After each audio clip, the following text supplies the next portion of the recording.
Tüyerek son yaz sallandı ködere,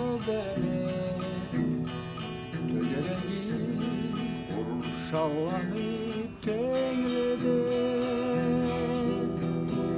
Alkış ete oynay küre kuvanç ver, degen avan yürekler. Keletmeye kelmese de ağlaydı, tuğan günü bugün anı dünyada. Işıkta var ahır boran sarnaydı,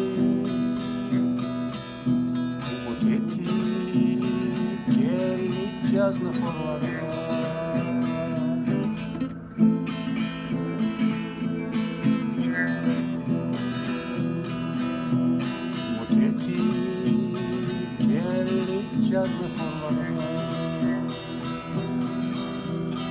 Madar bulmay alkışlarga barırga, nasipli bol beni anya içimde. Telefonla bir alkış söz aykırma, baz almayma uyruk kelek çöktü. Ay komuha uzuna mı vuruptu,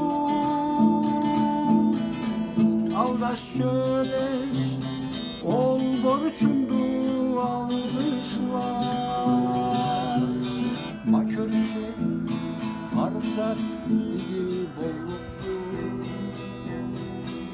yüreğim var demeşe sarışlar.